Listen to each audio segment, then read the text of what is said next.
OK, donc pour le montage de la deuxième molaire, donc on se souvient que la première molaire, on avait vraiment des éléments avec lesquels on voulait qu'elle soit positionnée, donc des critères. On avait que la cuspide mésobuccale, elle touche au plan A. On a que la cuspide mésiolinguale, elle touche au plan de base. Ça, le plan de base, c'est quand on met la plaque. On veut voir la cuspide mésiolinguale qui touche. Je ne sais pas si je suis capable de la montrer. Oh yeah! On le voit super bien ici. OK. Puis on veut... fait que ça, c'est pour la première molaire. La deuxième molaire va suivre. Fait que quand on pose la deuxième molaire, on perd la dernière partie du boudin. OK? Donc, c'est pour ça qu'il faut que nos dents soient quand même assez solides parce qu'on va aller appuyer sur notre plaque pour faire la courbe de compensation. Puis si on pèse trop puis que la molaire, la cire de la molaire est trop molle, la dent va monter puis là, ça va nous induire en erreur. OK? Donc, pour le montage, c'est le même principe que pour les autres dents. Donc, j'utilise spatule et X-Acto. Donc, la première étape, elle consiste à enlever une épaisseur de cire.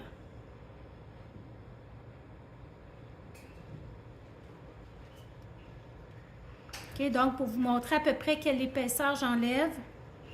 Donc, j'enlève peut-être l'épaisseur, un petit peu moins que l'épaisseur de la dent. Puis, je vais enlever une partie au buccal.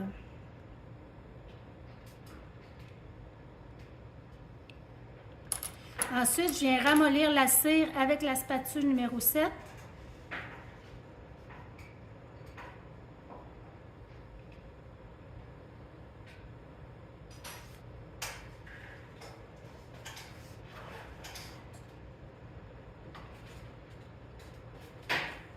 Okay, c'est important aussi de ramollir la cire à la hauteur du collet parce qu'on va devoir poursuivre la courbe de compensation. Donc, on va devoir entrer le collet quand même pas mal dans la cire. Quand je réchauffe la cire, je vais toucher à la plaque base avec ma spatule numéro 7.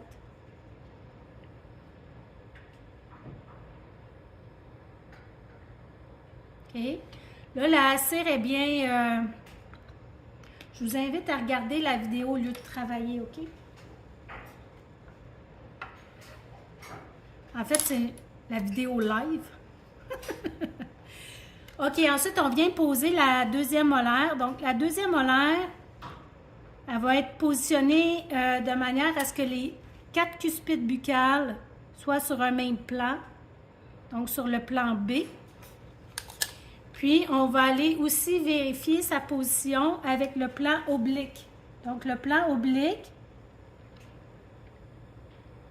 c'est les 4 cuspides des molaires plus la cuspide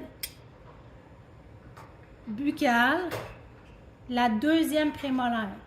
Donc ça, ce que ça fait comme plan, en vue frontale, ça fait un plan qui est incliné comme ça. Okay, donc votre plaque, elle ne touche pas de l'autre côté, elle bascule. Okay, donc elle bascule sur le côté puis vers l'arrière. Donc, c'est comme ça qu'on va positionner, je vais essayer de l'approcher. C'est comme ça qu'on va positionner la deuxième molaire. Donc, la deuxième molaire est en lien avec la première molaire pour le plan B. OK, là, elle est rendue trop haute parce que j'ai trop pesé. Donc, je vais la redescendre un petit peu.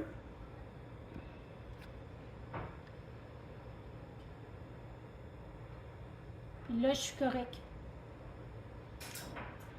Donc, ça touche sur la cuspide buccale de la première prémolaire, puis les 4 cuspides des molaires, ils touchent. OK? Fait que c'est comme ça qu'on positionne la deuxième molaire. Donc, c'est pas si compliqué que ça, la deuxième molaire, parce qu'elle est vraiment faite en lien avec la première molaire. Ça va? OK. Donc là, dans le fond, on a jusqu'à 10 heures à attendre. Parce que je vous suggère, c'est de placer votre deuxième molaire.